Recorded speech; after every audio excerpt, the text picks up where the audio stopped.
Ladies and gentlemen, Dologada, and a very good afternoon to you all. It gives me much pleasure to be here. As you know, the Honourable Prime Minister was to be here this afternoon. Unfortunately, he cannot be with us here this afternoon. Nonetheless, I know it's been a fairly long proceeding, so I do not want to make a very long speech. But I would like to make a few comments. And in fact, the video, I was just saying to the Tropic Wood chairman, the video actually said it all. And indeed, the chairman of GIMCO also further added to what I wanted to say. And essentially, ladies and gentlemen, what we are here this afternoon doing is that we are celebrating a momentous occasion for Fiji. And the reason why this is so momentous is because this is the first time we have such a biomass plant that is actually going to contribute to the supply of electricity to the Fiji Electricity Authority grid. As you know, under the Bainimarama government, under the Fiji First government, we have spent unprecedented amount of money, and indeed, in this budget that has just been announced, further amounts of money to ensure that every Fijian gets connected to the electricity grid, to ensure that every Fijian has access to electricity. You'd be surprised to know that there's still some people in Fiji who don't have access to electricity. They cannot use the fridge, the children cannot use the light at night when they come home from school to study. They do not have other amenities that we enjoy, those of us who have access to electricity. And it's government's very passionate goal to ensure everybody's connected to electricity, everybody's connected to water, everybody is connected to good roads. To be able for us to do that, we need to ensure that the supply of electricity that we receive is received at a cost basis that is attractive. That the supply of electricity actually is locally provided also.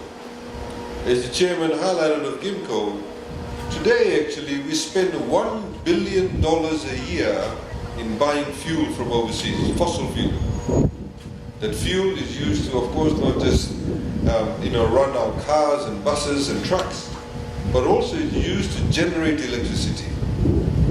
The Fijian government has an objective that by 2030 we will actually have renewable energy. 99% of our electricity needs will be provided by renewable energy. So GIMCO's relationship with Tropic Wood has actually been a very fruitful relationship. And we look forward to this develop further. Of course, there's the chairman of FEA is here too, who is a major stakeholder because FEA actually buys the electricity from this energy plant. And by buying that electricity from this energy plant, then he uses that electricity to supply to you in your homes, in your factories, in your hotels, etc. So it is very important for us to understand that. What is also important, ladies and gentlemen, is that, as the chairman has highlighted, they have spent close to $100 million in investing in this plant. 100 million Fijian dollars. Companies do not come and invest in any country, in particular in a new project, such as a biomass plant, unless they have confidence in the government, unless they believe that the policies of that government, unless they believe that the laws of that country gives them the level of security, the level of confidence to know that they will get a return on the investment. And this is precisely what has happened in Fiji in the past 8 years. The Bainimarama government and the Fiji First government has provided that level of confidence, that environment of consistency in policies that has allowed companies such as his to come in. As he also told you, that none of the money that has been invested in this company has actually been derived from Fijian sources. It has come from overseas, which means also that it improves our balance as far as our foreign reserves are concerned. We are getting foreign money to come into Fiji, to invest in Fiji. This is very important for us to understand, ladies and gentlemen. Also, as the chairman highlighted, our Prime Minister is leading the presidency of COP23. We have been very much honored as a very small island state in the middle of the Pacific Ocean to be be given the presidency of COP23. It is completely unheard of. If you look at the history of all the countries that have held presidency, they've all been large countries. Fiji is the only country that has held the presidency. And of course, it means that Fiji not only is able to fly its flag, Fiji is not only able to, in fact, enforce the agreement under the Paris Agreement, which is working towards reducing greenhouse emissions, to addressing climate change, but it also means that Fiji as a country can tell the rest of the world that we are in the business of ensuring, of attracting investment in renewable energy. That Fiji has the capacity to be able to tell the rest of the world what are our challenges and how we can translate that into commercial and economic benefits for individual people in Fiji, for all Fijians.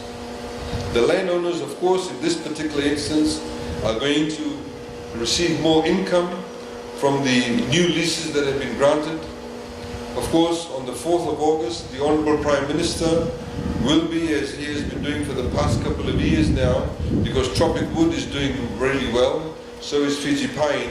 He will, on the 4th of August, also give over $1 million in bonuses to landowners, and that he's going to distribute next month.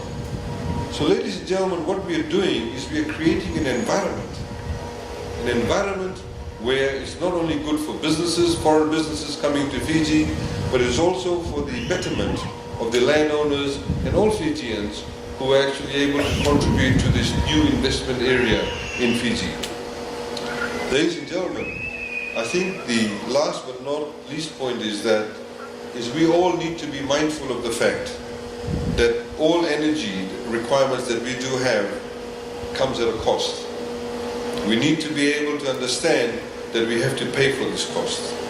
We need to be able to understand that we have our fellow Fijians living in some of the outer islands, the maritime islands, that actually don't have electricity. We still have people in Vanua Levu and Viti Levu, in Kandavu, that actually don't have access to electricity. And we must all work together to ensure that all of them get it. Government obviously will do its part too. But this very simple message that I have for you is that when you have electricity, and you're in your house, and you're sitting in the bedroom, don't have all the other lights switched on in the rest of the house. Conserve energy. We need to be able to conserve energy, because if we conserve energy, we're actually ensuring that we are contributing to a much greener environment. By reducing our consumption of energy, we're also ensuring that we are able to provide electricity for those people who need it. It's a very simple message, a very important message. So, ladies and gentlemen, I urge the landowners, the various shareholders that are involved in this, that this project is a good project, and it's all our responsibility now to be able to work together to give continuity to it. We must all ensure that we're able to support each other so this project stays for the next 10, 20, 30 years. The investors get their return, we get the benefits, the landowners continue to get more benefits. As the plant grows, they'll probably require more land to plant more trees to be able to use to this biomass plant. So it's a win-win situation for all of us. So ladies and gentlemen, with those few words, once again, I'd like to give our warm greetings from the Honourable Prime Minister, and I wish you all a very good evening. Thank you very much.